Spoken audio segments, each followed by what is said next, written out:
Muito obrigado pela presença de todos. Vamos lá, vamos começar. Para quem não me conhece, eu sou o Dr. Daniel Rezende, sou médico, eu trabalho especificamente com dor crônica e lesões degenerativas, sou médico ortopedista, mas atuo com abordagem funcional, e é essa abordagem funcional que eu quero trazer um pouquinho aqui para vocês, para a gente discutir, porque a abordagem funcional nada mais é do que a gente fazer, dar as condições do corpo, as condições para o nosso corpo para recuperar.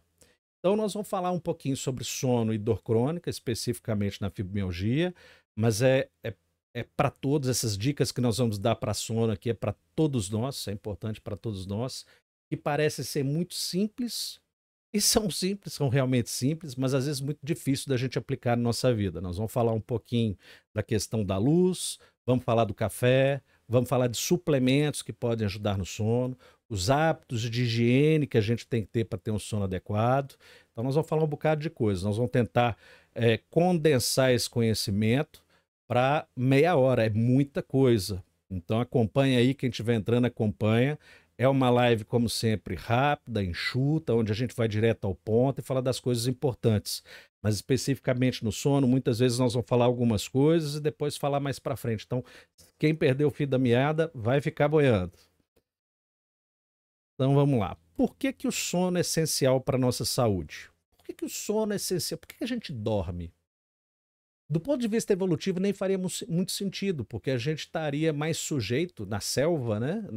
No tempo das cavernas, mais sujeitos a ataques de animais selvagens. E uma coisa interessante: todos os animais dormem. A gente não descobriu ainda nenhum animal que dorme, que não dorme, tá?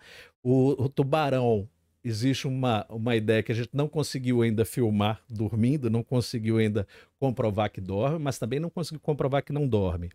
Os cetáceos, que são as baleias, os golfinhos, eles têm uma espécie de sono que a gente chama de sono hemisférico, é super interessante. Eles desligam metade do cérebro durante um tempinho, então o metabolismo cai e fica com um olhinho aberto, esse olhinho funcionante, vendo se tem predador.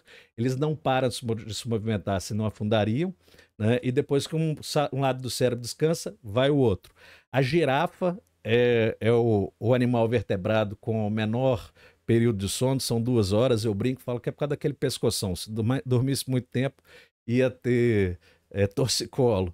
Então, todos os animais dormem e nós também dormimos. E ele é importante porque é nesse momento que o nosso corpo se prepara para a recuperação física e mental. Toda a nossa regeneração ela é concentrada nesse período em que a gente faz um descanso. Porque, veja bem, nosso corpo está usando energia para sobreviver, para caçar, para correr de bicho, para trabalhar, ou seja, está todo programado para fazer outras coisas que são importantes no nosso momento de vigília, que é o momento que a gente está acordado. Então, durante esse momento que a gente não está acordado, é que o nosso corpo vai fazer toda a regeneração e recuperação física. Então, reparo dos músculos e os tecidos que foram machucados ou exauridos, fortalecimento do sistema imunológico, é nesse momento em que ele começa, e regulação de emoções e memória. Então, tudo que a gente vivenciou no dia, ele vai ser condensado e vai ser gravado em nosso cérebro durante esse período noturno. Então, noite do sono não é para a gente dormir, não é para a gente sonhar, não. Embora seja uma delícia, mas não é só para isso que serve o sono. O sono é importante para todos esses motivos, tá?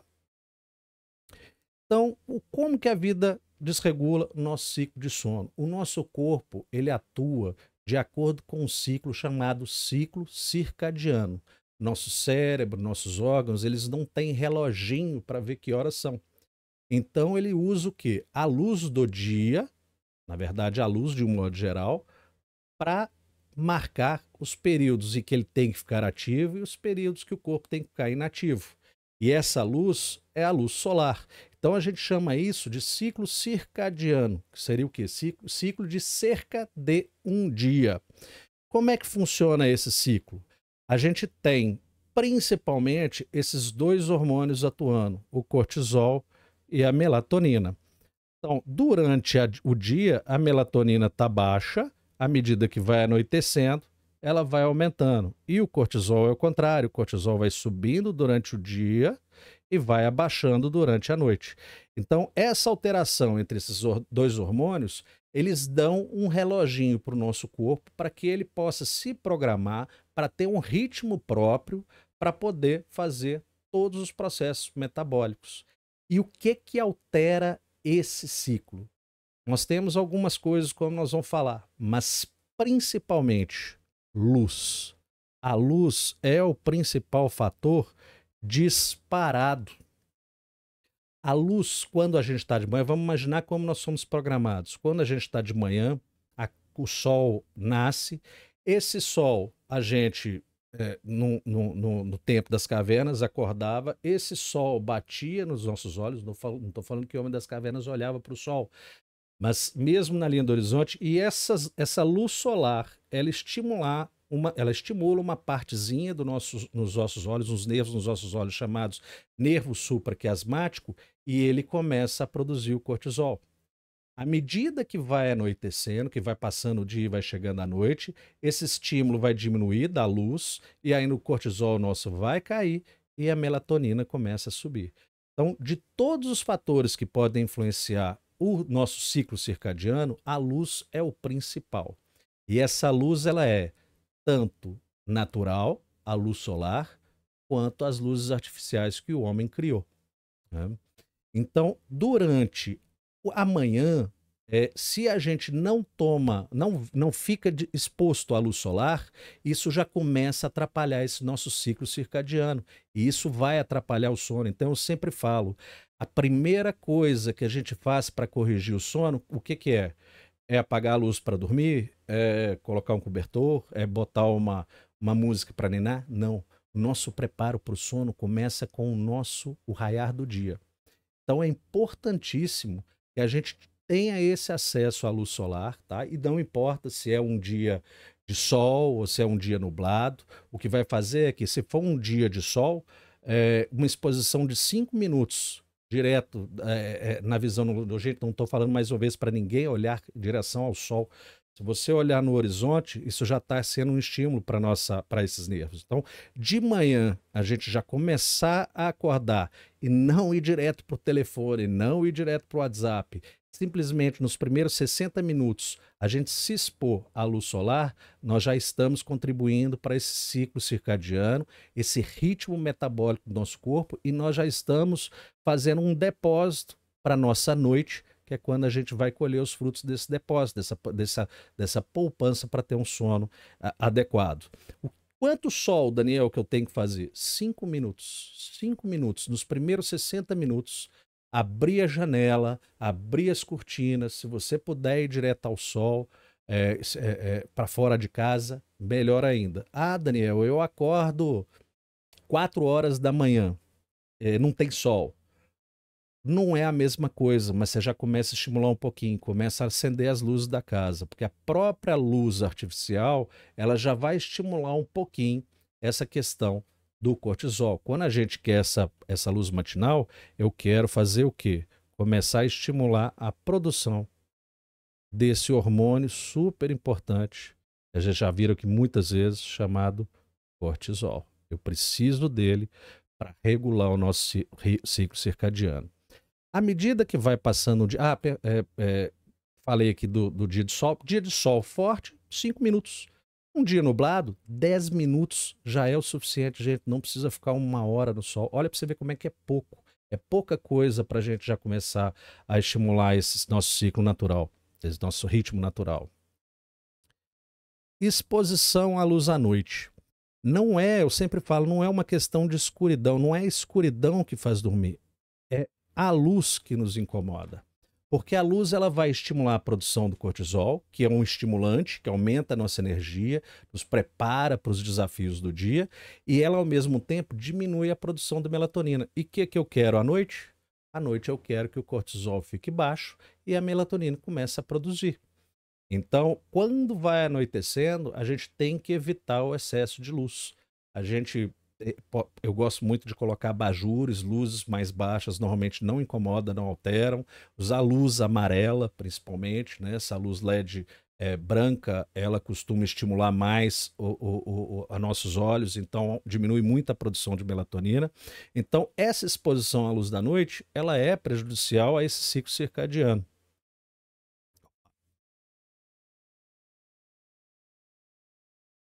Declínio hormonal.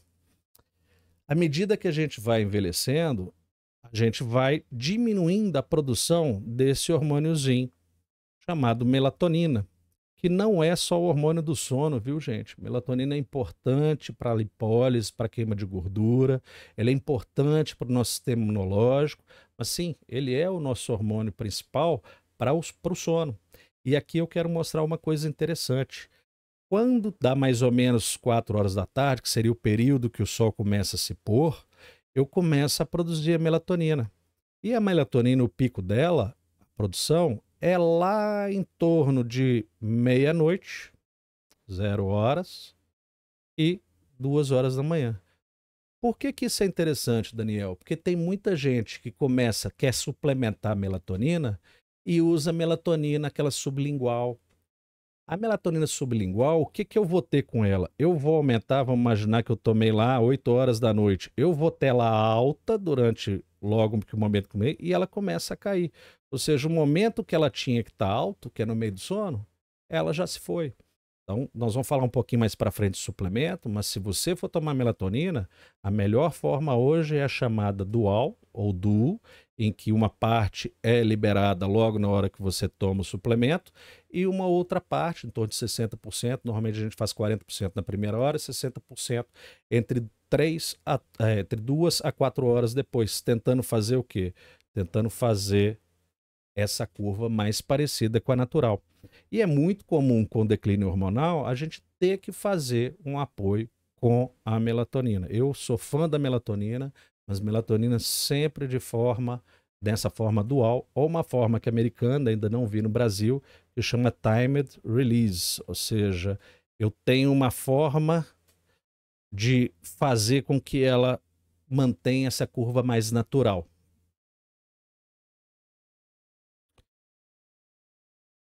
Outra forma de desregular os horários irregulares. Nós vamos falar para frente aqui, mas já vou adiantar, o cérebro, ele gosta de rotina. E a vida moderna, às vezes a gente sai da rotina. Sextou, eu vou para uma festa, eu vou ficar até madrugada. Aí na segunda-feira eu durmo 8 horas, porque eu tento deitar 8h30, 9 horas, porque eu estou morto de sono. Aí na quarta-feira eu vou dormir 11h30. Aí não dá, o cérebro não aguenta isso. Ele gosta de rotina. Eu sempre falo, o cérebro é uma criança. Ele gosta de rotina. Então, quanto mais a gente manter horário irregular, mais a gente vai alterar esse ciclo circadiano. Então, dito isso, talvez é a coisa mais importante que a gente tem para dizer, outras coisas também pode alterar, como a cafeína. Por que que a cafeína altera, Daniel? Por que que o cafezinho altera? O café, à medida que a gente vai passando o dia, o cérebro e outros tecidos do nosso corpo vão acumulando essa substância chamada adenosina. Os receptores de adenosina, à medida que eles vão ficando repletos, vai dando sono para a gente. O café, ele é um competidor desse receptor. Então, ele pode até nos dar um alerta quando a gente toma, algumas pessoas mais, outras menos. Mas, em compensação, depois que passou o período da ação da cafeína, a gente tem aquele crash, aquela queda, né?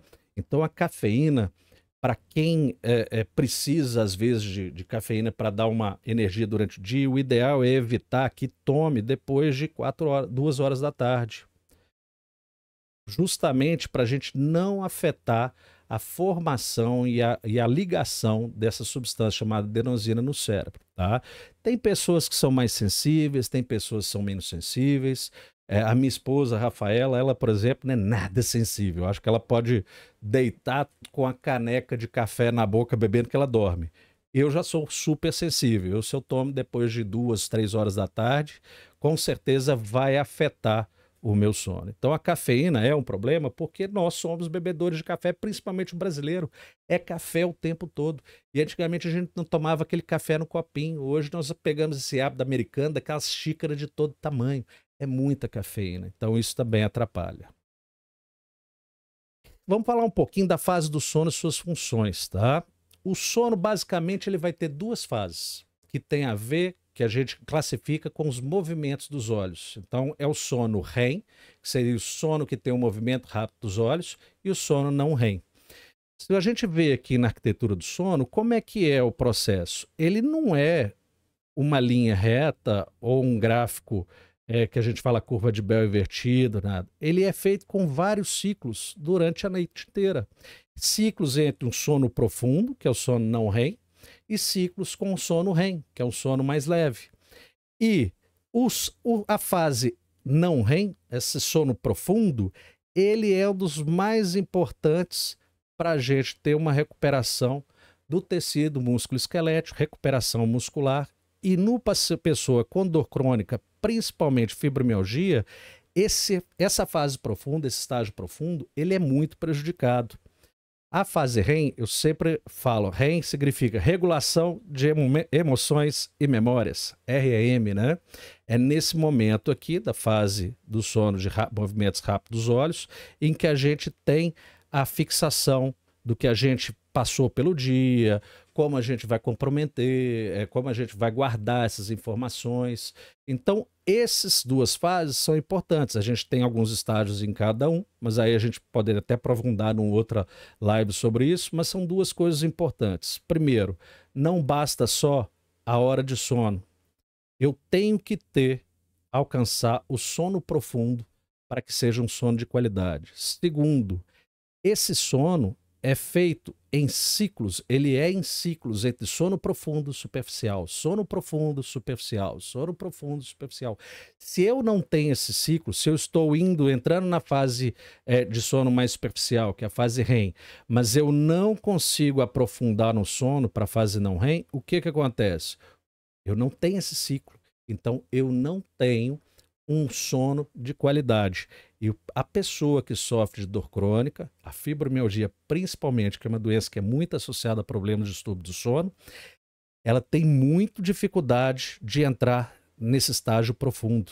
Então, embora o processamento de memória e regulação ela é atingida, como eu não tenho ciclo, o que eu vou ter nesse paciente que tem o ciclo limitado? Eu tenho o brain fog, né, que é enevoamento mental, eu tenho dificuldade de raciocínio, eu tenho abalo do estado emocional. Se eu não regulo o estado emocional, eu tendo a ficar mais estressado, mais tenso, né? E se eu não entro na fase mais profunda, eu não tenho o quê? Fortalecimento do sistema imunológico, reparação física, reparação da musculatura, das lesões musculoesqueléticas. Então, é muito ruim essas alterações na pessoa que sofre de dor crônica, notadamente na fibromialgia. E nós vamos ver o que a gente pode fazer para dar uma melhorada nesse ciclo. A Lu falou, ei Lu tá aí também, sempre dando um apoio aqui. Lu é minha fisio favorita. Escala de trabalho noturno, como fazendo para compensar essa irregularidade? Aqui vai uma notícia ruim, a gente não consegue compensar. A gente não consegue recuperar essa perda de sono no trabalho noturno, mas a gente pode diminuir os impactos que nós vamos ter físico. Mas os trabalhos mostram que pessoas que trabalham em turno, elas tendem a ter um maior desenvolvimento de problemas psiquiátricos, como ansiedade, depressão, sofrem mais de dores crônicas e outras doenças crônicas, como hipertensão, diabetes e doenças cardiovasculares. Então, a escala de trabalho noturna é uma das coisas que a gente falou que na vida moderna é afetado. Então, o que acontece quando a gente é privado do sono? A gente tem, com relação à dor, um aumento da percepção da dor, porque a gente vai ter alterações neurológicas e na sensibilidade. Então, numa pessoa que já tem um aumento de sensibilidade às dores, como a fibromialgia, eu tenho isso potencializado em 4, 5, 6 vezes. Tá? A fadiga e exaustão mental. Então, nós temos uma fadiga extrema, um cansaço. Então, lidar com o estresse fica mais difícil. Qual que é o resultado disso? Eu tenho uma maior dificuldade em lidar com a dor. Então, o sono é um dos pilares mais importantes para quem sofre de dor crônica. Para todos nós, mas para quem sofre de dor crônica, quem sofre de problemas para dormir, dificuldade de cair no sono, dificuldade de manter um sono de qualidade, é terrível. As dores elas tendem a multiplicar em até 4 vezes, de acordo com os trabalhos. E 90% das pessoas que sofrem de fibromialgia têm distúrbio de sono. É muito alto. É muito, muito alto. Então, nesse caso da fibromialgia, eu tenho essa situação. Eu tenho uma dor crônica que afeta o meu sono e eu tenho um sono ruim que afeta a minha dor. A gente entra nesse ciclo vicioso em que é muito, muito difícil sair. Então, como a gente não tem um tratamento específico para fibromialgia, a gente tem que trabalhar em todas as linhas que a gente fala na medicina funcional, principalmente o sono. Tá? Então, qual que é o problema? A insônia não restaura. O paciente com fibromialgia já tem uma fadiga crônica. Quem sofre de fibromialgia sabe disso. E não consegue recarregar a energia. Ele já vive com a bateria meio descarregada. E não consegue recarregar essa bateria. A vida fica um horror, extremamente sofrida. Então, a dor impede o relaxamento profundo. Com a dor, a sensibilidade aumentada, é mais difícil a gente cair naquele sono profundo. Então, eu acabo agravando ainda mais a situação. Fadiga constante ao acordar. Então, o paciente com fibromialgia já é com a energia lá embaixo e não consegue recarregar. É a situação perfeita para a gente ter uma dor em ciclo vicioso. Então, vocês estão vendo como é que é importante a gente lidar com o sono na fibromialgia, qualquer dor crônica, mas na fibromialgia em especial. Isso é fundamental, junto com a dieta, atividade física, manejo do estresse, relacionamentos saudáveis. Essa situação do sono, ela não tem como fugir disso, não tem como. Então vamos falar um pouquinho sobre como melhorar o sono e quebrar o ciclo da dor. Como a gente falou, a higiene do sono começa pela manhã. Esse sol de manhã, primeira coisa que você faz acordar, não vá para o telefone celular, não vá para a televisão, abra a cortina de casa. Se você puder sair, que seja 5 minutos num dia de sol mais cheio, para você ver, ter a luz solar na sua vista. Se você usa óculos, pode usar. Toma cuidado, não estou falando para ninguém, mais uma vez, ficar olhando direto ao sol, ele pode machucar a vista, né? Mas pegar esse sol de manhã é de muito importante. Os estudos mostram que quando a gente começa esse contato com o sol, começa a ter um timerzinho no nosso cérebro para daqui a 16 horas, entre 14 e 16 horas, vir o sono. Então, quanto mais cedo eu tenho esse contato com a luz solar, mais eu estou garantindo um sono de qualidade. Banho frio na manhã. Alguns trabalhos mostram que isso ajuda bastante essa questão do banho frio. Por quê? Porque eu fico mais alerta. Ficando mais alerta, eu gasto mais energia, meu metabolismo dá uma acelerada. Então, no final do dia, eu vou querer descansar, meu corpo vai precisar mais descanso, incluindo o cérebro. Evitar telas à noite. Gente, a gente falou aqui, toda luz, ela vai atrapalhar. Não é que a luz artificial, ela não é o suficiente para produzir um cortisol de qualidade, mas ela é o suficiente, às vezes, para impedir a produção da melatonina. Então, eu, sinceramente, até a luz pequenininha daquela televisão, que às vezes é muito acesa, assim, me incomoda. Então, tem pessoas que têm mais sensibilidade à luz. E qual que é a luz principal que mais nos incomoda? É a tal da luz azul. É justamente a luz que é utilizada nas telas de televisão, nas telas de LED, nas telas de iPad, nas telas de computador, no telefone celular. Então, se você ficar tem gente com 5 minutos com o telefone já bloqueou a produção de melatonina. Então a gente deve evitar essas telas pelo menos 1 hora antes do período de dormir. Ambiente adequado, então, escuro. O ambiente tem que ser silencioso, tem que ser fresco. Para a gente começar a ter sono, normalmente a gente precisa de ter uma temperatura um pouquinho mais baixa. Então, você mora num lugar muito quente, usa ar-condicionado, deixa o ar-condicionado um pouco mais frio. Normalmente a temperatura ideal é entre 18 e 21 graus. Ah, doutor, eu não tenho ar-condicionado. Use roupas leves, mantenha de repente um lençol se você gosta, um cobertor para às vezes de madrugada pode dar pode dar um pouco mais de frio, aí você usa, mas manter na hora de dormir um ambiente um pouco mais refrescante. Suplementos e chás. Aqui nós vamos falar dos que têm mais evidência. Embora a gente saiba que o chá ele tem um pouco de cafeína, o chá de camomila e lavanda, eles têm uma... mas a live tem que ser durante o dia. Pode ser uma. Na verdade, a gente tem os chamados cronotipos. De um modo geral, até 11h30 é um horário bom para dormir para a maioria das pessoas. Algumas precisam dormir um pouco mais cedo. Depende também do horário que você acorda, que começa o seu dia. Quanto mais cedo começa o seu dia, eu falei das pessoas que acordam às 4 horas da manhã, mais cedo elas vão ter que dormir, né? Na roça é comum isso, né? Nas fazendas as pessoas acordam cedo para lidar com gado, para não sei o quê, e vai dormir cedo. Então, nós estamos falando dos suplementos, eles têm a presença dessa substância chamada teanina, que é uma substância relaxante que aumenta a produção de substâncias que vão levar à produção de melatonina. Aqui eu gosto muito de sempre falar e evitar as folhas defumadas, porque essas folhas defumadas, né, o chá preto, essas coisas estão associadas a substâncias cancerígenas. A gente falou um pouquinho já da melatonina, então lembrando aqui o ideal é a fórmula duo ou dual, tá? Tem várias fórmulas antes, e quando a gente usa essa forma dual, a gente não precisa fazer aquelas doses de maluca de 10 miligramas, isso é muito alto.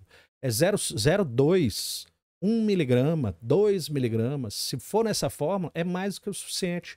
O que a gente quer com melatonina? A gente dá um soninho leve, e na hora que a gente está indo para aquele acordar, ou seja, sair daquele ciclo que ele não vai profundo, ele dá uma afundada no sono. E aí a gente atinge com mais facilidade o sono profundo, né? Inositol é uma substância, é um suplemento bem seguro e ele costuma ser fácil de achar e tem muitos trabalhos mostrando que ele atua muito bem induzindo o sono. Então algumas pessoas têm uma resposta boa com o inositol. O magnésio também é conhecido por ter trabalhos mostrando que ele atua no relaxamento muscular, ele atua em mais de 300 processos metabólicos, incluindo no processo do sono, e a glicina. Aqui especificamente, o que eu gosto de fazer? A glicina também é uma substância que vai gerar a produção de melatonina. Às vezes eu gosto de misturar magnésio e glicina. Esse que é o famoso magnésio quelado, gente. Todo magnésio ele vai ser quelado com alguma coisa. A maioria dos magnésios vão ser quelados para ajudar a absorção. Então, quando a gente fala quelado, ele significa que ele está ligado a alguma coisa para ajudar a absorção. Então, a gente tem o magnésio glicina, tem magnésio inositol, tem magnésio treonato, tem magnésio taurato, tem magnésio malato. Isso significa que a gente juntou o magnésio com uma molécula para ajudar a absorção. E aí a glicina é uma das moléculas, é um aminoácido que a gente pode misturar. Então o magnésio-glicina é um magnésio muito bom para quem experimentar, para poder melhorar o sono, principalmente para quem tem fibromialgia, por ele ser um relaxante muscular. A fibromialgia está muito associada a dores musculares. Pode ser junto com uma molécula de glicina, então a gente chama de magnésio-glicina ou quelado, porque foi uma convenção da indústria farmacêutica, das manipulações de suplemento, que quando a gente fala magnésio quelado, significa glicina. Tá? Então, eu já tive paciente que eu passei magnésio glicina e o médico falou para ele, não, para de tomar glicina, o quelado é melhor. Nem entende, então, né? Nem entende de suplemento, falou uma bobagem.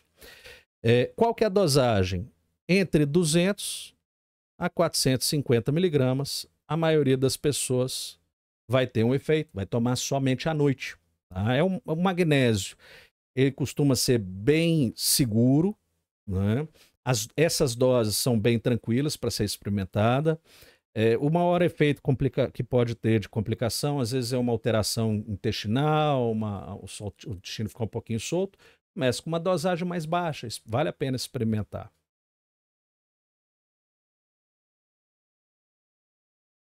Técnicas de relaxamento. Então, como eu falei, se a luz atrapalha, em casa, começar ao final da tarde, substituir luzes de teto por uso de abajures. A luz, como ela é mais baixa, ela não chega a atingir esse ponto do nervo para estimular o bloqueio da melatonina. Então, luzes de abajures, normalmente eles não influenciam. Então, diminuir as luzes de teto, esse monte de luz LED que a gente põe para todo lado, diminuir essas luzes para luz de abajur, torna um ambiente mais relaxante também. Leitura leve, algumas pessoas gostam de dormir e tem trabalho, gostam de ler alguma coisa antes de dormir e tem trabalhos mostrando que isso ajuda. Como que vai ser a leitura? De preferência não em aparelho eletrônico, no papel, com essas luzes que a gente está falando. Leitura por pouco tempo, não vai levar o livro para a cama, sente no sofá, sente próximo e vai ler um pouquinho para dar um soninho. Gente, vídeo não é livro. Ficar assistindo vídeo de YouTube, de Instagram, de TikTok, de Reels, não é a mesma coisa de ler. Você não pode trocar isso, é trocar laranja com maçã, não tem como fazer isso. Então não é a mesma coisa, trocar as telas, gente, trocar as telas pelo livro. Repassar o plano do dia seguinte. É muito comum a gente levar, às vezes, para a cama pensamentos para o dia seguinte, né? O que eu tenho que fazer e ficar muito ansioso. E essa ansiedade começar a prejudicar o nosso sono. Então, algumas pessoas sentem, eu sou uma delas, sentem muito bem quando logo antes de dormir a gente repassa. Amanhã eu tenho que fazer X, Y, Z. E isso você evita que você vai levar para o seu sono um pensamento acelerado. É uma coisa simples, mas funciona muito bem. Mindfulness ou meditação guiada. Aqui são técnicas de relaxamento que tem muita evidência, né? Tem uma técnica da Yoga Nidra, por exemplo, que funciona muito bem. Então, mindfulness, o que é? É a técnica de relaxamento com atenção plena. A gente pode falar um pouquinho um dia desses, eu tenho até um colega que é especialista nisso, então podemos ver se a gente traz ele para cá. Se vocês quiserem, depois vocês me falam se seria interessante. Acho que seria legal dele falar um pouquinho dessas técnicas de relaxamento. Meditação guiada. Outro dia eu entrei no Netflix, eu vi que tinha um programa lá de meditação guiada para sono. Gente, funciona bem, o negócio é bacana. No próprio televisão tem isso. Adriano, mas você falou que não é para assistir televisão. Não é.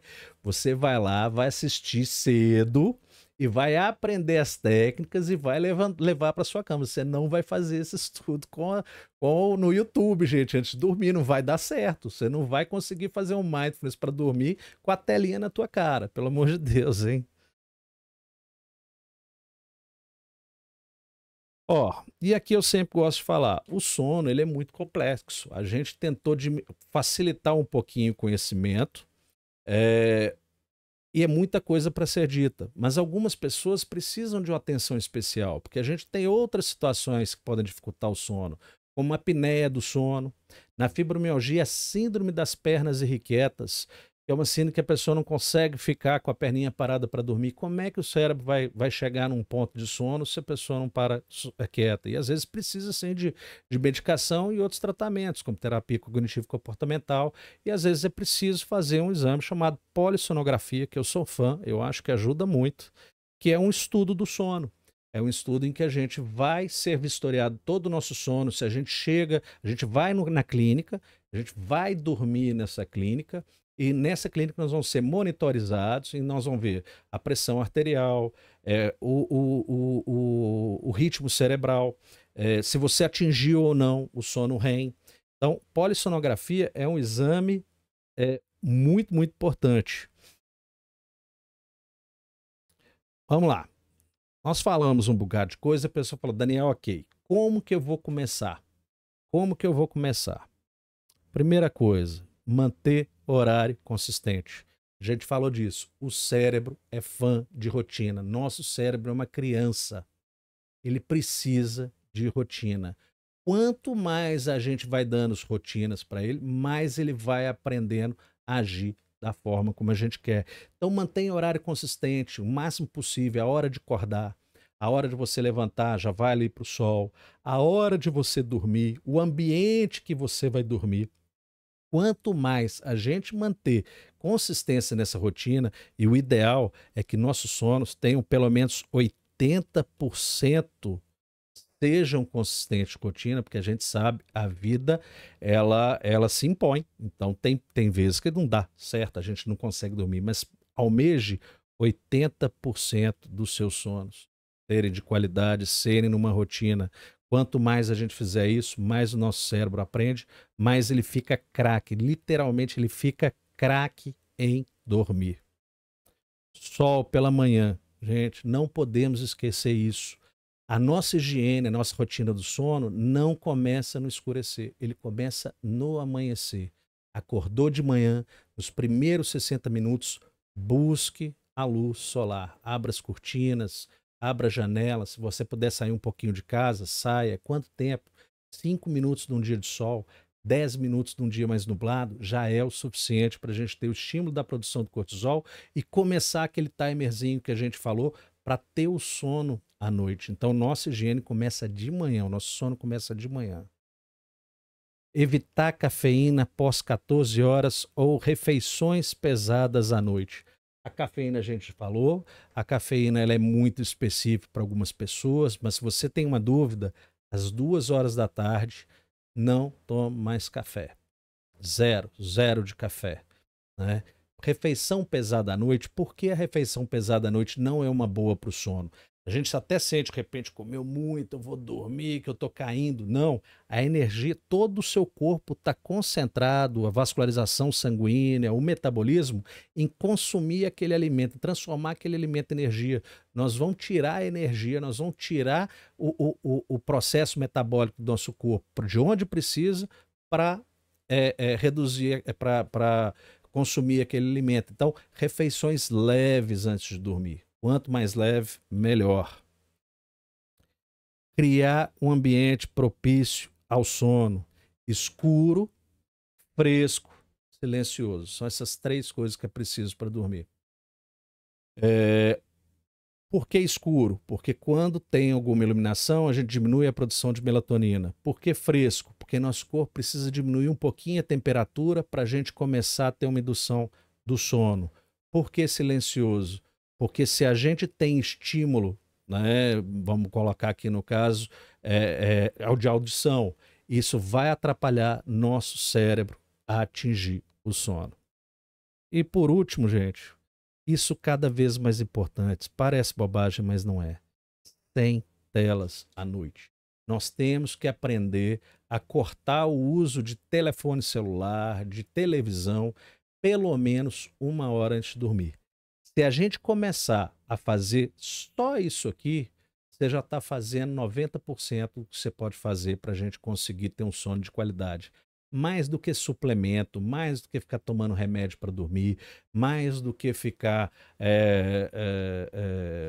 tentando achar a fórmula mágica, é quando o marido ronca. Adorei. O casal tem que tratar os dois. O casal, para dormir, os dois tem que ter um sono de qualidade, tem que entrar num ritmo. Isso aqui é uma coisa interessante, até porque a questão de casal e dormir.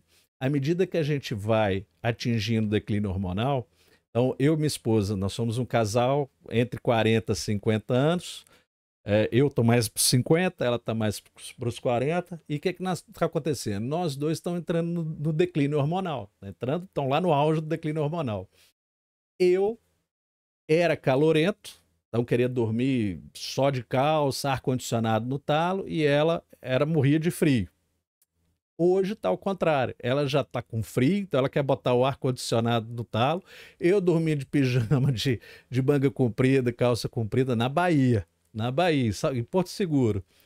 Então é muito comum esse conflito. Então nós temos que tentar, com o casal ali, arrumar uma forma de melhorar. Mas se fizer isso e o casal fizer isso juntos, o sono, gente, vem. Nós nascemos para dormir, nós somos feitos para dormir. Como a gente falou, não tem nenhum animal que não dorme. Então, a gente foi feito para dormir e a gente precisa para dormir. Mas a vida moderna, ela entrou no meio do caminho. E isso que a gente tem que entender. Nós não vamos conseguir ter uma qualidade de vida achando que nós vamos num ambiente repleto de luz, repleto de telas. O estresse do dia a dia, nós achamos que nós vamos conseguir atingir um sono. Nós não vamos conseguir atingir, ainda mais que hoje em dia nós somos extremamente inflamados. por tóxicos no ambiente, alimentos cada vez mais inflamatórios. Então, quem me conhece sabe que eu falo muito da dieta anti-inflamatória. Eu acho que a dieta, a gente fala de dieta, muita gente pensa em dieta de emagrecer. Não, dieta é padrão alimentar, é o tipo de alimento que a gente consome. Então, eu posso ter uma dieta de perda de peso, que é um padrão alimentar que vai me levar à perda de peso. Então, quando a gente fala em dieta anti-inflamatória, ela não é especificamente para perder peso, embora ela, sem dúvida nenhuma, ajuda bastante. Que quanto mais alimento inflamatório a gente consumir, quais são os mais inflamatórios? Fritura, açúcar, farinha de trigo e alimento industrializado são os alimentos que mais engordam. Então, só de eu mudar a dieta para uma dieta, um padrão um pouco mais anti-inflamatório, a gente já está melhorando. Então, a gente fica com o corpo inflamado, mas o cérebro, essa criança que a gente conversa aqui, ele faz parte do corpo. Então, o cérebro inflamado, ele fica mais difícil de reagir. Então, a alimentação, o exercício, tudo isso vai influenciar também. Mas, para começar, esses fatores são os principais. Eu tenho certeza, se você seguir, você vai dar uma melhorada impressionante no seu sono. E, se precisar, entrar com os suplementos. Os suplementos, a gente já fala, suplementam, eles ajudam, eles complementam aquilo que a gente tem que fazer para ter uma saúde melhor.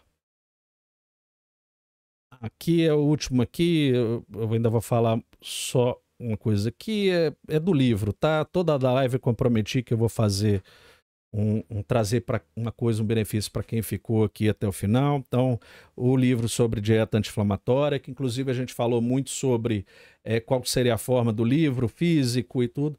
Eu decidi, nós vamos fazer o livro físico pelo ICLEP e eu vou fazer o curso também para quem prefere pelo vídeo, e o curso vai estar lá, que é obrigatório não os fazer de noite, porque por vídeo então não é para fazer de noite, só pode ver o curso de dia. Vou arrumar um jeito de cancelar lá, ele está bloqueado a partir das 8 da noite. Então, nesse livro, junto com o método, a gente tem 2 bônus, o método com dieta anti-inflamatória, um livro pocket, receita de lanchinho anti-inflamatório, e aí, se quem quiser, basta comentar, eu quero. Para quem está assistindo no YouTube, não adianta comentar, tem que ver a primeira mensagem lá onde vai estar o link, que você pode chegar até onde tem o livro já com esse desconto. É isso que eu queria dizer. Eu vou dar uma olhada, abrir um espaço para algumas perguntas. Hoje até foi um assunto um pouco mais intenso, né? Um pouco mais cheio de detalhes, acabou passando um pouquinho, mas deixa eu ver aqui as perguntas. Quem tiver uma pergunta pode mandar aqui. Durmo 5 horas, acho que me sustenta. De um modo geral, é entre 7 a 9 horas, mas algumas pessoas podem ter vários ciclos durante o período de 5 horas, e isso ser o suficiente. Uma forma de ver claro, se você acorda descansado.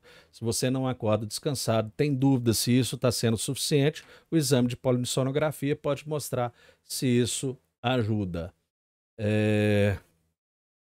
Eu só tomo de manhã, imagino que seja o café.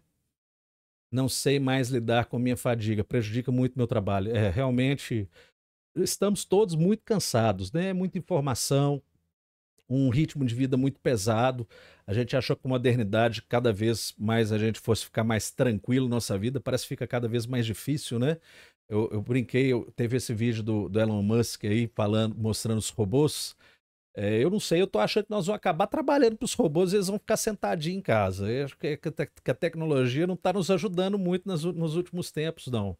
Vou procurar ir dormir mais cedo. Eu acho que até 11h30 é o ideal. Até 11h30 é o ideal.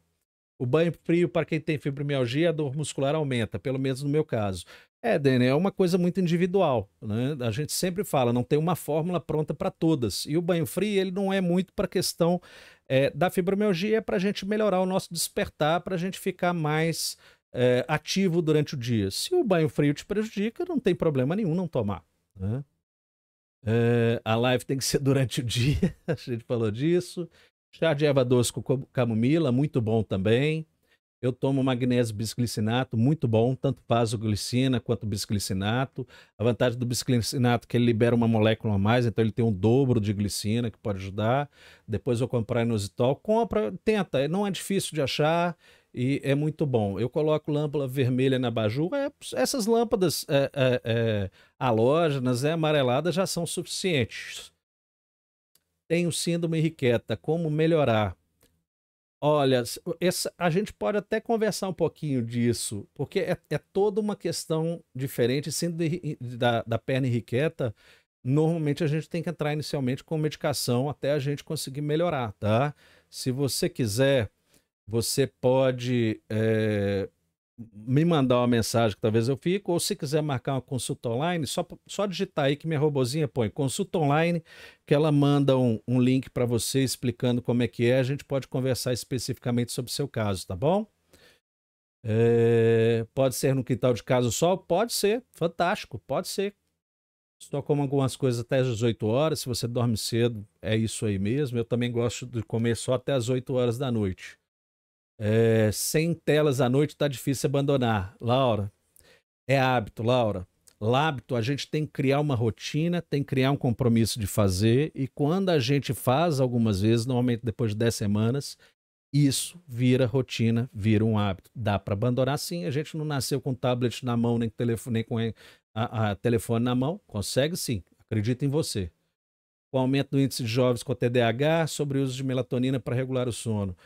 Então, a melatonina, a questão do TDAH é um pouco complexa, pode ter alteração das chamadas catecolaminas, que é uma substância, o GABA, dopamina, serotonina. Então, esses elementos, principalmente serotonina, ele é precursor da melatonina.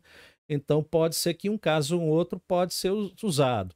Mas a melatonina, de um modo geral, não deve ser usado em adolescentes ou crianças mais jovens, tá? Eu não recomendo.